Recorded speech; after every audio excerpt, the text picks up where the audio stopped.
아멘. 우리 예수 그리스도를 믿는 사람들은 은혜로 구원을 받게 됩니다. 은혜로 구원받았다고 했을 때 우리의 구원이 현재 시점에서 구원을 받은 우리가 사탄의 공격을 받지 않고 어려움이 없을까요? 구원을 이미 받았다 할지라도 구원의 여정에 있어서 우리가 천국에 가는 그 날까지 우리가 예수님을 믿어 구원을 받았지만은 구원의 여정의 싸움은 존재합니다. 계속해서 있게 되는 거죠. 우리 안에 내적으로, 우리 밖에 외적으로 그런 구원의 여정의 싸움이 계속 지속되고 있습니다. 우리가 천국에 가는 그날까지죠. 오늘날 우리 신자에게 싸움은 내적인 것보다, 저는 이제 이 시간에 내적인 것보다 외적인 것에 집중해서 말씀을 드리도록 하겠습니다. 외적인 것을 크게 육체적인 것, 또 영적으로 이렇게 나누어서 볼 수 있는데, 제가 오늘날에 우리 신자들을 살펴보았을 때는 영적인 싸움이 조금 더 치열한 것 같습니다. 사탄은 우리 사람이 생각하는 것보다는 상당히 지혜롭고 교묘합니다. 그렇기에 이제는 우리 예수 그리스도를 믿는 사람들에게 육적인 핍박이 아니라 정신적으로나 영적으로 우리를 괴롭히고 유혹하는 일들을 합니다. 어떻게든 우리를 넘어뜨리려고 혈안이 되어 있는 사탄입니다. 이런 상황에서 우리나라뿐만 아니라 전 세계가 약 3년 전에 큰 사건이 있었습니다. 그 사건은 바로 코비드19라고 하는 코로나가 터지게 되었죠. 이제 어느덧 코로나가 터진 지 3년이 되어 갑니다. 이 코로나로 인하여 신앙에서 떨어졌거나 멀어진 사람들이 많습니다. 안타깝게도 코로나 이전에는 교회를 잘 다니고 신앙생활을 잘했던 사람들이 이 코로나로 인하여 믿음 생활을 안 하게 되고, 또한 더 심하게는 예수 그리스도를 믿는 믿음조차 저버리게 된 그런 안타까운 사건들이 발생하였습니다.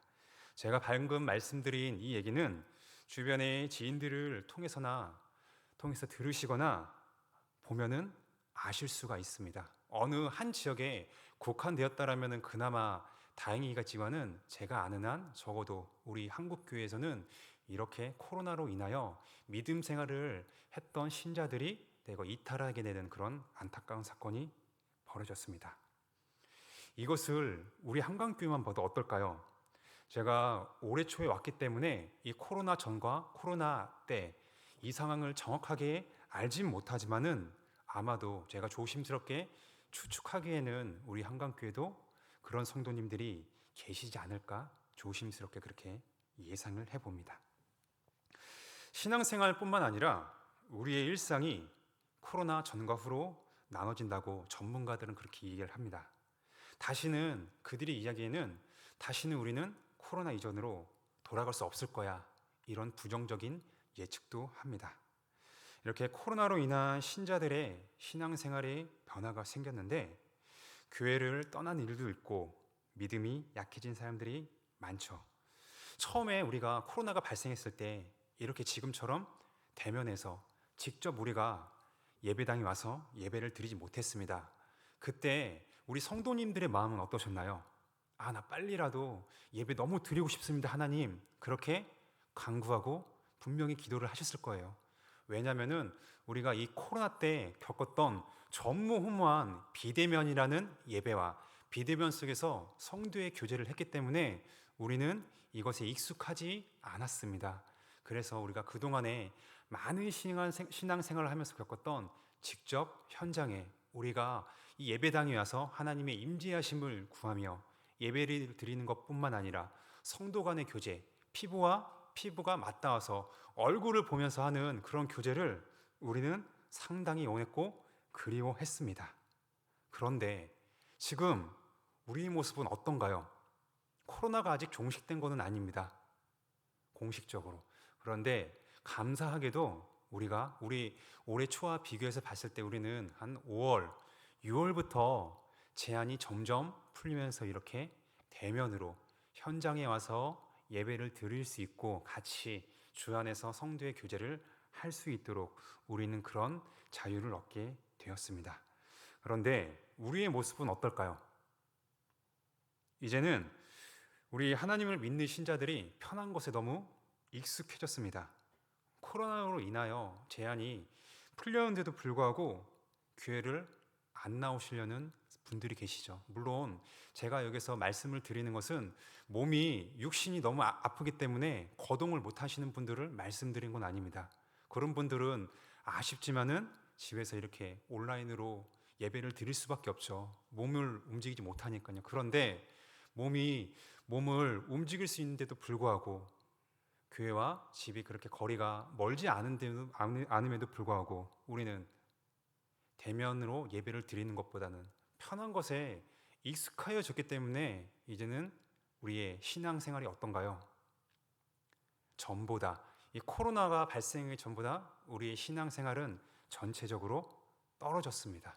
그거를 저만 아니라 우리 여기 계신 성도님들도 제가 말씀드린 것을 눈으로 목도하고 또한 주변의 사람들로부터 귀로 많이 들으셨을 겁니다.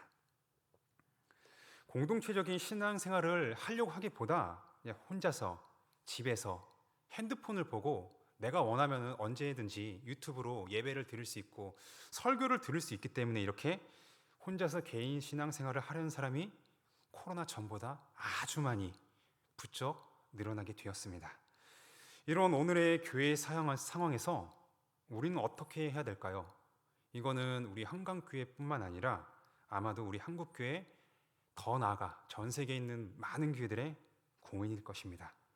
우리 교회의 역할 중에 하나가 죄인에게 복음을 전하여 그들이 예수 그리스도를 믿어 구원을 받는 것입니다. 이것뿐만 아니라 교회의 사명은 또한 있습니다. 어려운 사람을 도와주는 구제도 있죠. 근데 그 이전에 죄인들을 구원하는 복음전도 더해서 이미 예수 그리스도를 믿어 구원받은 하나님의 백성들이 영적으로 잘 성장하도록 교회는 그런 역할을 해야 됩니다. 세움을 받은 우리 직분자들이 우리 교회 안에 있는 성도들이 예수 그리스도 안에서 한 몸을 이루어 영적으로 잘 성장하도록 우리가 돕는 것이 교회의 중요한 역할이자 사명 중 하나입니다. 그런데 이런 역할을 알고 사명을 받은 것을 우리는 잘 아는데 그럼 과연 어떻게 해야 될까요? 이 문제에 대해서 많은 교회들이 지금도 과거에도 그랬을 뿐만 아니라 지금도 많은 생각과 고민을 하고 방법을 제시하였을 것입니다. 그런데 여기서 제가 말씀을 드리고자 하는 그거예요. 우리 교회 공동체는 어떠한 공동체인가요? 우리 공동체는 주님의 공동체이 맞습니다. 그런데 주님의 공동체라고 해서 세상에 있는 주님의 공동체가 아닌 공동체와 다른 게 있는데 그 전에 공통점은 사람들이 모입니다. 그렇죠. 주님의 이름으로 모인 공동체 아니라도 예를 들면 회사입니다. 사람들이 모여서 회사를 이루고 또한 그 회사 안에 규모가 크건 작든 간에 조직이 갖춰져 있습니다. 이건 우리 교회도 똑같잖아요. 우리가 사람들이 모여서 여러 가지 교회를 섬기는데 필요함에 있어서 직분자들을 세우고 조직을 세웁니다. 이거는 밖에 있는 공동체와 우리 주님의 공동체는 같은데 이렇게 겉모양과 외형은 비슷합니다. 그런데 다른 것이 있죠. 그것이 뭐냐면 제가 좀 전에 말씀드린 것처럼 교회는 바로 예수 그리스도의 몸입니다. 우리 주님의 몸이라는 그 사실입니다. 예수께서 교회의 머리이시고 교회는 그분의 머리입니다.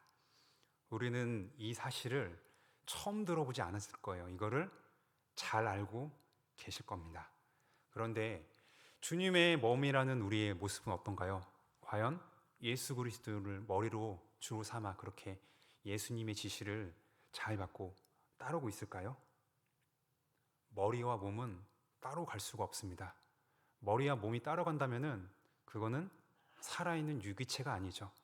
만약에 제가 방금 말씀드린 것처럼 머리와 몸이 있는데 분리가 되어서 따로 논다고 합시다. 저는 더 이상 살아있는 사람이 아니죠. 그것처럼 우리 교회라는 공동체는 예수 그리스도 우리의 머리신 주님의 말씀에 따라서 그분의 말씀에 따라 우리는 나아가야 되는 것입니다. 이것을 기억한다면요, 우리 교회가 나가야 될 방향은 정해져 있어요. 다들 잘 아실 겁니다. 제가 어떤 말씀을 드릴지 이미 예상을 하고 마음속으로 외쳤을지도 모릅니다. 그건 뭐죠? 바로 거룩하신 하나님의 말씀입니다. 교회는 우리가 겪고 있는 지금과 같은 상황이 아닐지라도 이번에만, 이 코로나 때만 우리 교회가 어려움을 겪었을까요? 제가 어떻게 보면 감사하게도 6.25 때나 이렇게 우리나라가 어려울 때 태어나지 않아서 모르지만은 주님의 교회는 우리 한국의 선교사님들을 통하여 복음이 들어온 이후에 설립된 우리 교회는 6.25 전쟁 등 여러 가지 숱한 어려움을 겪었습니다. 우리가 코로나를 이제 겪었고 이제 앞으로는 뭐 코로나는 없을 거야. 누구도 그렇게 장담을 할 수가 없습니다. 어쩌면은 우리가 맞이할 그 미래는 우리가 겪었던, 지금도 겪고 있는 코로나보다 더 심한 전염병이나 여러 가지 질병이 우리 교회를 괴롭힐 수도 있습니다. 이렇게 앞으로 겪을 수 있는 많은 시험과 환난을 극복하고 벗어나는 기술은 다른 게 아니에요. 바로 하나밖에 없는데, 그것은 이 세상의 창조주이자 주권자이시며 구원자이자 마지막에 심판하실 그 주님의 말씀, 하나님의 말씀입니다. 이 말씀대로 우리가 움직일 때만 주님의 몸인 교회는 제자리로 정답을 찾아서 환경에 좌지우지 되지 않고 정도로 우리는 그렇게 나아갈 수가 있습니다. 제자리로 돌아갈 수가 있는 거죠. 우리에게 주어진 성경 66권은 모두가 유익합니다. 하나님의 말씀이기 때문에, 절대적으로 오르신 하나님의 말씀이기 때문에 우리들에게는 굉장히 유익하죠. 그러나 그 중에서도 지금 우리가 겪고 있는 이 코로나라는 상황에 가장 적실하다고 보여줄 수 있는 성경이 있습니다. 그 성경은 히브리서입니다. 히브리서의 수신자들과 우리가 오늘날 지금 겪고 있는 상황은 다릅니다. 그들이 겪었던 내용을 동일하게 우리가 반복해가지고 지금에 살고 있는 21세기의 교회가 동일한 내용을 겪고 있는 것은 아닙니다. 예수 그리스도를 떠나려는 배교의 모습들이 지금뿐만 아니라 히브리서 당시 수신자들이 살았던 그 시대의 상황에서도 동일하게 있었습니다. 그렇기에 이 히브리서는 예수 그리스도를 믿는 신자들의 영적 상태가 말씀에 비추어서 어떠한지를 진단하고 그들이 예수님으로부터 떠나 배교하지 않도록 경고와 권면을 주는 메시지입니다. 그렇기 때문에 히브리서는 지금 우리에게 한강교회뿐만 아니라 우리 한국교회, 더 나아가 전 세계에 존재하는 교회들에게 어떻게 보면은 가장 적실한 하나님의 말씀으로 이해를 할 수가 있습니다. 오늘부터 우리는 수요예배 시간에 히브리서를 시작합니다. 하나님께서 세우신 목회자를 통해서 각각의 하나님의 그 히브리서가 전해지게 될 텐데, 목회자를 통해서 전하는 설교자나 우리 말씀을 듣는 성도님들이 하나님의 그 돌아오라는 말씀을 느끼고 그 마음을 느끼고 자신의 현재 상태가 다른 것에 비추어 보지 말고 하나님의 말씀에 정직하게 비추어 진단을 하여 어떤지를 살펴보기 원합니다. 그래서 권면하고 경고하는 그 하나님의 메시지를 듣기를 원해요. 깨닫기를 소망합니다. 이렇게 성령님께서 도와주시기를 소망합니다. 그리하여 나만 그런 것이 아니라 우리 주변에 있는 각 구역의 성도님들, 지금 코로나로 인해서 못 나오시는 분들 계시잖아요. 그런 분들, 혹시나 예수 그리스도를 믿는 신앙에서 지금 멀어져 있거나 아니면은 배교할 가능성에 지금 위태위태하는 그런 성도님들이 계신다면은 우리가 동일하게 하나님의 말씀으로 권면하여 다시 우리 교회를 세워나가기를 소망합니다. 오늘은 이제 히브리서 첫 시간이기 때문에 제가 같이 읽은 1절과 3절을 말씀을 드리기 전에 우리 성도님들이 앞으로 히브리서를 들을 때 히브리서 말씀을 이해하는데 도움을 드리고자 해서 히브리서 개관을 갖는 시간을 갖도록 하겠습니다. 간략하게 히브리서가 어떤 성경인지 수신자, 저자, 기록 상황, 구주에 대해서 말씀을 드린 후에 본문의 말씀을 전하도록 하겠습니다. 히브리서의 저자는 누구일까요? 우리가 서신들 하면은 신약에서는 사도 바울이 성령께서 그를 사용하여 가시고 하나님의 교회들에게 하나님의 뜻을 전하는 편지들을 많이 썼습니다. 우리가 사도 바울의 이 편지를 읽을 때 대부분의 서신들은 어떻게 기록하죠? 처음에 예수 그리스도의 종 바울은 누구누구라고 그렇게 저자를 명시적으로 기록을 하고 있습니다. 그런데 우리가 지금 같이 읽은 히브리서에서는 저자를 언급하지 않고 있습니다. 저자가 누구인지 확실하지가 않아요. 물론 이 히브리서를 연구하는 학자들은 나름대로 추측을 합니다. 이 성경을 기록한 사람들은 바울이야. 어떤 사람은 아니야. 바울 아니고 구약 성경에 정통한 아볼로야. 왜냐하면요, 구약을 많이 인용합니다. 그렇기 때문에 아볼로가 이 히브리서를 기록했을 거야 라고 주장을 하는 사람도 있고, 또한 반면에 어떤 사람은 바울도 아볼로도 아니야. 바나바가 이 서신을 기록했음에 틀림없어. 그리고 또 다른 사람은 아니다. 누가가 썼어. 그렇게 주장합니다. 제가 지금 4명의 저자만 언급했는데 이렇게 학자들은 이 히브리서를 연구했을 때 히브리서 자체가 저자에 대해서 말을 하지 않기 때문에 히브리서의 구조와 문체를 연구했을 때 성경을 누가 기록했을 거다라고 얘기는 합니다. 그런데 그것은 견해일 뿐입니다. 하나님의 말씀인 성경은 저자에 대해서 전혀 언급을 하지 않고 있습니다. 아마도 이 저자를 기록하지 않는 것은 이 히브리서를 쓴 저자가 자신이 드러나는 것이 아니라 하나님께서 누구신지, 하나님의 아들 예수 그리스도께서 누구신지, 무엇을 행하셨는지 그것에 조금 더 집중을 할 수 있도록 초점을 맞추게 하기 위해서 그런가? 이렇게 저는 생각을 합니다. 이렇게 저자를 모른 상태에서 또한 동일하게 수신자도 기록이 되어 있지 않습니다. 그래서 히브리서의 수신자는 모른다고 얘기를 하고 수 있어요. 하지만 우리는 수신자가 어느 사람이다라고 어느 교회다라고 얘기는 할 수 없어도 히브리서의 내용을 살펴보았을 때 이 서신은 유대인입니다. 근데 유대인인데 그냥 유대인이 아닙니다.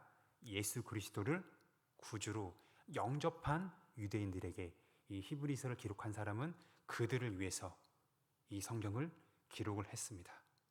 또한 예수님을 믿는 유대인들이 교회에 다닌 지 얼마 안 된 초신자가 아닙니다. 여기 계신 우리 성도님들처럼 교회를 다닌 지 신앙생활을 한 지 꽤 오래된 하나님의 백성 예수 그리스도를 주로 믿는 유대인들에게 이 히브리서를 기록한 사람은 그렇게 편지를 썼습니다. 살펴보진 않겠지만은 5장 12절에 보면은 그런 내용을 우리가 알 수가 있어요. 예수님을 믿은 지 이미 오래되었는데 너희는 지금 배교의 상태로 지금 떨어진 거 아니냐. 그렇게 권면과 경고의 내용을 하는 것을 통해서 수신자들은 예수 그리스도를 믿은 지 오래된 유대인일 것이라고 우리는 생각을 할 수가 있습니다. 이 히브리서가 기록된 연대에 대해서 짤막하게 말씀드리면은 정확하진 않지만은 아마도 학자들은 이 히브리서는 예수님께서 이 땅에 오신 지 주후 64년에서 67년경에 기록됐을 거라고 추정을 합니다. 그 근거로는 예루살렘의 멸망에 대해서 언급을 안 합니다. 예수님을 구주로 믿은 유대인이라고 할지라도 그들에게 있어서는 예루살렘은 어떤 의미가 있을까요? 하나님의 임재하심을 상징하는 그런 거룩한 성이기 때문에 그 거룩한 성이 역사적으로 AD 약 70년쯤에 디도 장군에 의해서 파괴가 됩니다. 근데 이렇게 중요한 사건이 벌어졌는데 히브리서의 저자가 이거에 대해서 언급을 안 했다는 것은 바로 학자들이 생각했을 때 말이 안 된다. 이렇게 중요한 사건을 어떻게 기록을 안 할 수 있겠냐? 이런 근거로 해서 이렇게 히브리서가 기록된 연대는 주후 64년에서 67년일 것이라고 생각을 하고 한 가지 더 근거를 들어서 그렇게 얘기를 하는데 바로 사도들의 뒤를 이어서 주님의 교회를 세워나갔던 로마 교회의 감독인 클레멘트라는 사람이 고린도 교회에 편지를 썼습니다. 이 편지를 쓸 때 클레멘트라는 속사도는 본서신, 우리가 방금 읽었던 이 히브리서에 대해서 알고 있었어요. 이것 이외에도 더 여러 가지 근거가 있지만은 제가 짤막하게 두 가지만 말씀드리면은 이 두 가지 근거 때문에 히브리서에 기록된 연대는 아마도 이 저자는 예수님께서 이 땅에 오신 지 64년에서 67년 그 사이에 기록을 했을 거다라고 추정을 하고 있습니다. 마지막 이제 다음으로 이제 넘어가면은 기록 목적에 대해서 말씀을 드리려고 합니다. 기록 목적을 우리가 잘 알려면은 이 히브리서가 쓰인 배경에 대해서 알고 있으면 유익합니다. 제가 서론에서 아까 살짝 얘기를 했는데 이 히브리서의 당시 수신자들이 살았던 상황은 지금 우리처럼 핍박을, 어려움을 당하고 있었습니다. 그것이 이제 뭔가 하면은 제가 히브리서의 수신자는 예수 그리스도를 믿는 유대인이라고 말씀을 드렸죠. 그런데 그들이 처음부터 예수님을 믿은 게 아닙니다. 후에 성령의 역사로 개종을 하게 된 거죠. 예수님을 믿어. 그렇기 때문에 그들의 어렸을 때 신앙한 것은 기독교가 아니라 유대교였습니다. 근데 우리가 지금 현실에서 겪고 있는 것처럼 한 가족이 감사하게도 예수님을 믿는 경우도 있지만은 가족 안에서도 어떤 사람은 예수님을 믿고 안타깝게도 어떤 사람은 예수님을 믿지 않는 일이 우리가 쉽게 목도하잖아요. 그것처럼 유대교였다가 내 가족은 유대교인데 나는 하나님께서 나에게 은혜를 베풀어 주셔서 예수님을 믿어 기독교인이 되었습니다. 근데 이렇게 종교가 다른 사람들이 한 가정에 살 때 어떨까요? 기독교인이 과연 기쁠까요? 슬피기도 하면서도 괴로울 겁니다. 유대교는 지금도 우리 기독교에 대해서 너희는 틀렸다라고 그렇게 얘기를 하잖아요. 지금도. 그렇기 때문에 이 히브리서의 수신자는 제가 말씀드린 것처럼 은혜로 구원을 받았지만은 자신의 동족들이 많은 사람들이 예수님을 믿지 않는 상황이었기 때문에 압박을 받게 되는 거죠. 그런 상황에서 뿐만 아니라 우리가 이 세상에 하나님의 백성이지만은 이 세상에 속하여 사는 것처럼 예수 그리스도를 믿는 이 당시의 신자들도 로마가 지배하는 그 시대 가운데 로마의 압제 아래 살고 있었습니다. 그래서 로마 사람들은 이 기독교인들을 우리 기독교인을 가지고 뭐라고 했냐? 무신론이라고 얘기했어요. 우리가 무신론 했을 때 요즘에 이해하는 것은 신은 없다, 존재하지 않는다라고 생각하잖아요. 그런데 이 로마 시대에 이 히브리서가 쓰일 때 당시 무신론은 어떤 것을 의미하냐면은 신이 없다, 신이 믿지 않는다 그것이 아니라 로마 사람들은 자신들이 만든 신들이 있었습니다. 로마 그리스 신화 들어보셨죠? 그래서 자신들이 만든 신들을 경배하지 않고 섬기지 않는 그리스도인들을 보고 야 너희는 신도 안 믿냐? 무신론이다. 그렇게 얘기를 했어요. 그렇게 같은 동족인 유대교뿐만 아니라 자신들을 지배하고 있는 로마로부터의 압박이 있죠. 이런 상황에 처했기 때문에 기독교인들은 어땠을까요? 힘들었습니다. 어떤 사람들은 흔들렸어요. 동요했죠. 그러면서 주저하기 시작했습니다. 나 다시 유대교로 돌아가야 되는 게 아닐까? 나 너무 힘든데? 그러면서 내가 예수님을 믿어서 핍박을 받는 게 너무 힘들다. 지금까지 많이 버텼는데 이제는 나 못 참을 것 같아. 동요하고 주저하는 그런 일들이 시작했고 심지어는 배교까지 이제는 더 이상 예수님을 주로 고백하지 않는 그런 배교까지 나아가는 일들이 있었습니다. 실제로 그런 일이 있었죠. 그렇기 때문에 하나님께서는 이 히브리서의 저자를 통해서 그들에게 하나님의 뜻을 전하도록 말씀을 하신 겁니다. 예수님을 떠나려는 그들에게 경고와 권면을 주어 그냥 단순히 너 떠나면은 죽는다 이것이 아니라 바로 예수 그리스도께서는 옛 언약, 유대교가 지금도 믿고 있는 옛 언약을 성취하시는 더 뛰어난 하나님의 아들 예수 그리스도다라는 것을 구약 성경을 인용해서 증거함으로써 예수님이 어떤 분이신지 우리는 그 예수 그리스도로 인해서 새 언약의 백성이 된 우리가 진정한 아브라함의 자손이자 다윗의 후손인 예수님의 백성이다 라는 것을 증거하기 위해서 그렇게 성경으로 권면함으로 말미암아 그들이 흔들리고 있는 그들이 다시 하나님의 백성으로 돌아오도록 그런 필요가 있었기 때문에 이 히브리서에 기록한 사람은 그 목적으로 해서 다시 성경을 기록을 하였습니다. 이렇게 히브리서에 대해서 제가 이제 짧게 말씀을 드렸는데 마지막으로 이제 히브리서의 구조에 대해서 간략하게 말씀을 드리겠습니다. 히브리서는 크게 이제 쉽게 얘기했을 때 교리와 실천으로 기록이 되어 있어요.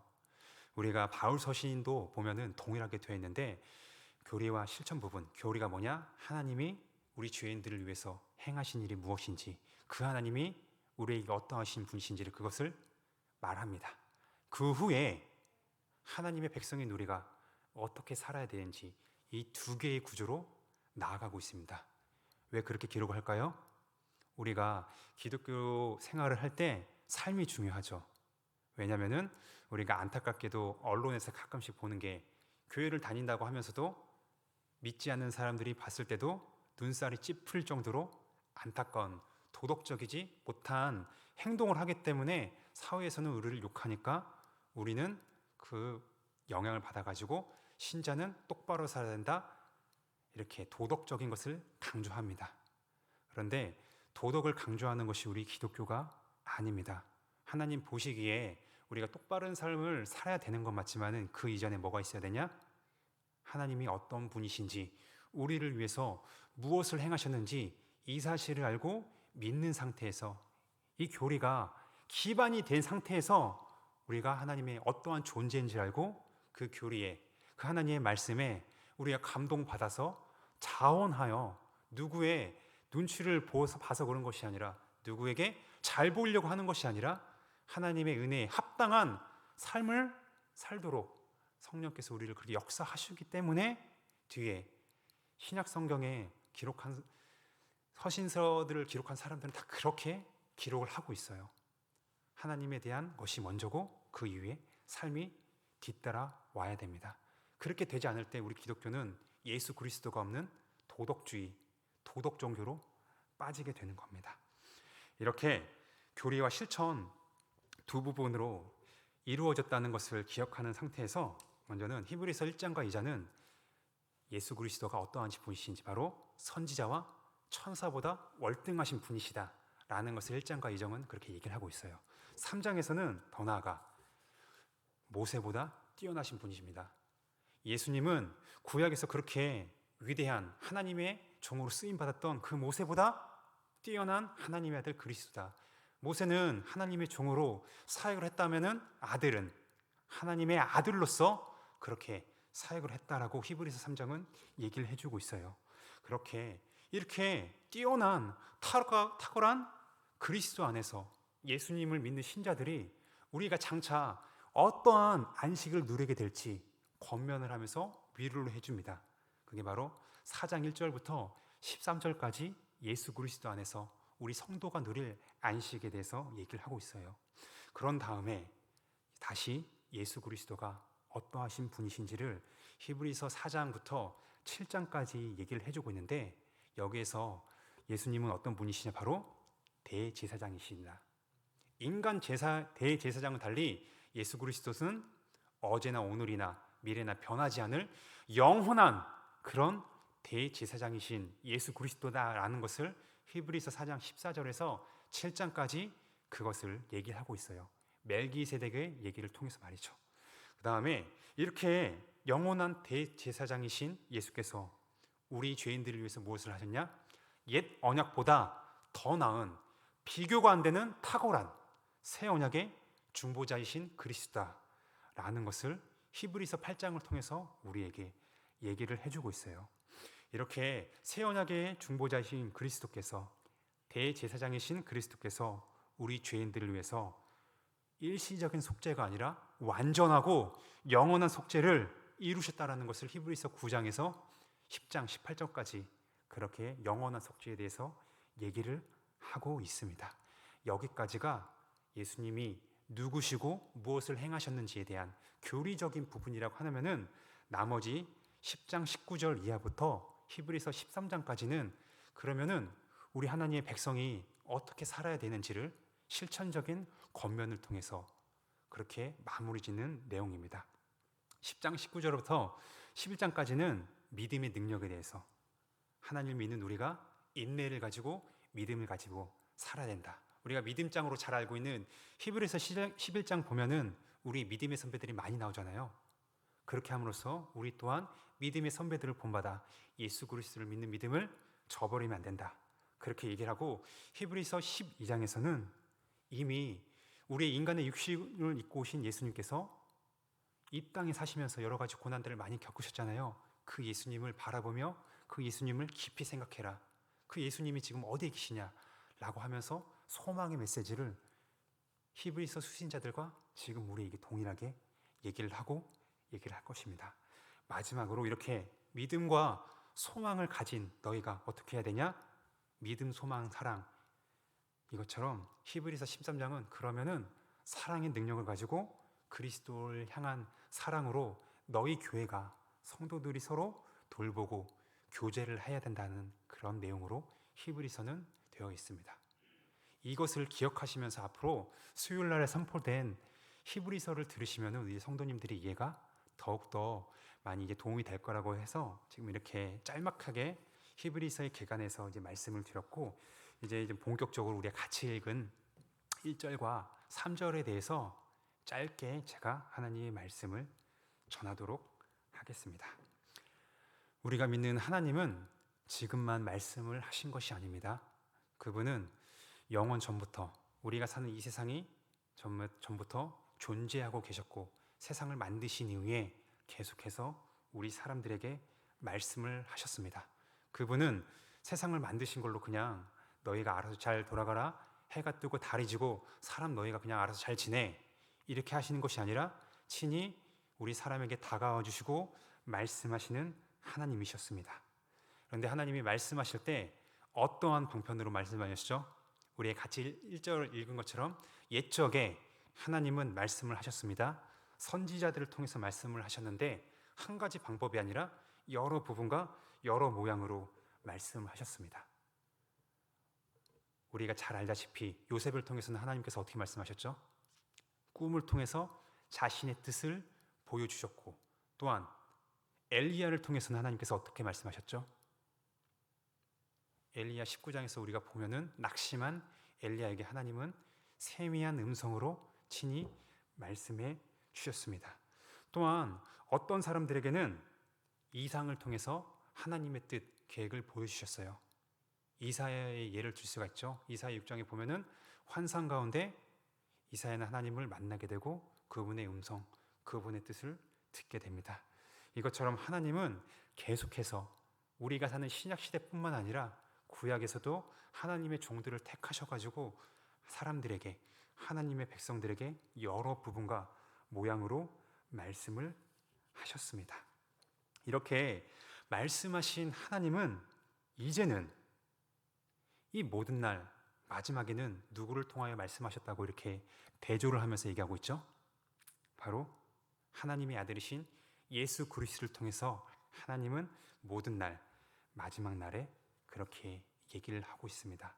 이 마지막 날이라고 할 때 우리가 흔히 얘기하는 것처럼 이제 마지막 날이니까 다음 날은 없다. 그런 마지막이 아니라 선지자와 여기에서 예수님이 대조가 되잖아요. 옛적에 하나님께서는 선지자를 통해서 이렇게 말씀하셨는데, 그런데 지금은, 이제는 신약 시대에서는 하나님의 아들 예수 그리스도를 통해서 말씀하셨다.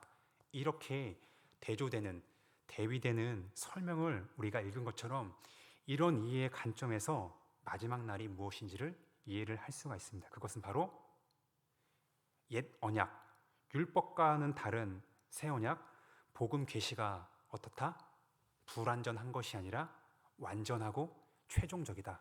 하나님의 아들 예수 그리스도를 통해서 선포된 그 복음의 메시지는 완전하고 최종적이다. 더 이상 하나님의 계시는 없다. 이렇게 얘기를 해야 됩니다. 이렇게 대조되는 구약과 신약이 대조되는 것 속에서 이 말씀을 이해할 때 우리는 하나님의 말씀을 바르게 온전히 이해를 할 수가 있습니다. 이렇게 하나님의 말씀이 전해질 때 히브리서 당시 수신자들에게만 해당이 되는 걸까요? 문자적으로 봤을 때 우리에게 말씀하셨다. 2장 3번절에 보면은 이제는 하나님께서 예수 그리스도를 통하여 우리에게 말씀하셨다. 그렇게 하는데 그들에게만 해당되고 끝날 걸까요? 아닙니다. 동일하게 우리에게도 해당됩니다. 우리가 누구의 자녀이죠? 육신의 부모님이 계시지만 우리는 영적으로 하나님의 자녀입니다. 하나님의 아들을 통해서 선포된 말씀이 이때 기록된 성경으로 끝났지만은 그 말씀의 영향은 오늘날 하나님 백성인 우리에게도 동일하게 전해지고 실제로 영향력이 있습니다.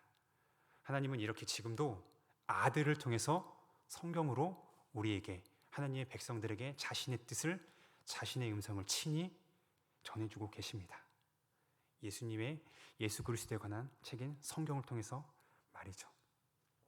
이제 2절 하반절부터 3절까지 이제 간략하게 보면은 이렇게 신구약 선지자와 예수 그리스도가 대비되는 이런 내용들 속에서 그러면은 예수님은 선지자와 대비된 분이라는 건 아는데 이 예수님이 어떤 분이시냐? 2절 하반절부터 3절까지 그렇게 얘기를 하고 있는 거죠. 여기에서는 예수님이 어떠하신 분이신지 예수님의 직무에 관련된 내용으로 하고 있습니다. 바로 우리가 잘 알고 들어왔던 것처럼 예수님은 선지자로서, 그 다음에 왕으로서, 마지막으로 제사장으로서 이런 역할을 하시는 분이다라는 것을 우리가 오늘 같이 읽은 성경을 통해서 알 수 있습니다. 이렇게 예수님은 하나님의 선지자로서 구약 선지자들과는 비교도 안 되는 훨씬 뛰어나신 그런 선지자로서 하나님의 뜻을 보여주신 하나님의 최종적인 대변인입니다. 둘째로 이 예수님은 선지자로서의 역할이 아니라 왕이십니다. 왕은 나라를 다스리잖아요. 그런데 우리가 믿는 하나님의 아들 예수 그리스도는 한 나라를 다스리는 것을 넘어서 우리가 살고 있는 이 세상, 이 우주를 자신의 주권으로 친히 지금도 다스리고 계십니다. 하나님은 그 예수님을 통해서 이 세상을 만드셨고 지금도 그 말씀의 능력으로 이 세상을 다스리시며 섭리하고 계십니다.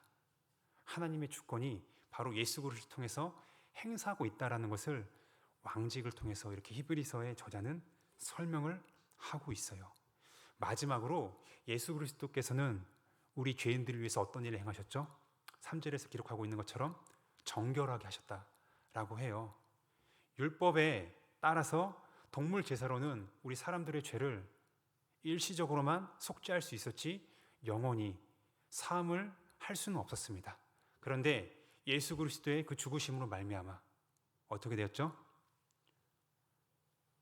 죄인들은 누구든지 예수님을 믿는 사람들은 하나님으로부터 죄가 용서를 받아 영원한 죄사함을 받게 됩니다.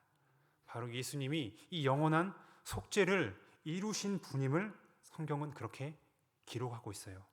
우리가 그리고 죄사함을 받았다 어떻게 알 수 있죠? 성경을 통해서 알 수 있는데 오늘 본문에 의해서 어떻게 알 수 있냐? 예수님이 죽으시고 부활하신 후에 어디 계시죠? 3절 마지막 부분에 보면은 하나님 우편에 앉아 계시다고 기록을 하고 있죠. 이게 이 뜻이 뭐냐면은 하나님 우편에서 다스린다는 하나님께서 우주의 왕이시다 라는 것을 의미하기도 하지만은 우리가 예수님을 믿음으로 말미암아 하나님으로부터 죄 사함을 받았다는 확증입니다. 그 구속 사역을 이루셨기 때문에 이제 다 끝나셨잖아요. 그래서 예수님은 하나님께 들여 올리심으로써 하나님 우편에 계신 것이 바로 예수님을 믿는 우리가 죄 사함을 받았다는 최종적인 그것을 확정을 드러내는 의미로 또한 이해를 할 수가 있어요.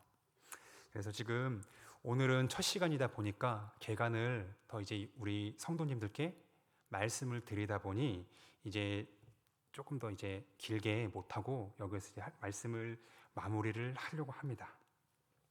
이제 우리 신앙생활은 제가 서두에 말씀드린 것처럼 결코 평탄할 수가 없습니다. 평탄하다는 것은 말이 안 돼요. 사탄이 우리를 지금도 괴롭히고 있기 때문입니다. 지금 우리가 코로나가 줄어든 것 같지만은 앞으로 코로나보다 더 심한 것이 올 수도 있어요. 그럼에도 불구하고 환경이 이렇게 시시각각 변한다 할지라도 예수님을 믿는 우리는 변하지 않을 수가 있습니다. 왜 그러죠? 변하지 않으신 영원하신 하나님의 아들 대제사장이신 그분이 지금도 이 세상을 다스리시는 그런 왕이시기 때문에 우리는 왕의 자녀잖아요. 그분의 백성이잖아요. 환경은 계속해서 변할지라도 우리는 그분이 계시기 때문에 그분을 바라볼 때 그분이 우리를 붙잡아 주시기 때문에 흔들리지 않을 수가 있습니다. 때로는 낙심이 될 수가 있죠. 그런데 나의 마음이 낙심이 됐다고 해서 우리의 지혜가 하나님의 자녀된 지혜가 변하지 않습니다. 취소되지가 않습니다. 바로 예수 그리스도께서 우리의 구주가 되시기 때문인 거죠. 이것을 붙들고요, 우리가 오늘뿐만 아니라 앞으로도 우리가 하나님의 자녀됨을, 우리가 믿는 그 예수 그리스도가 영원하신 하나님의 아들이자 대제사장이신 왕이신 예수님을 기억하면서 그분의 백성으로서 사는 저와 우리 성도님들이 되기를 소망합니다.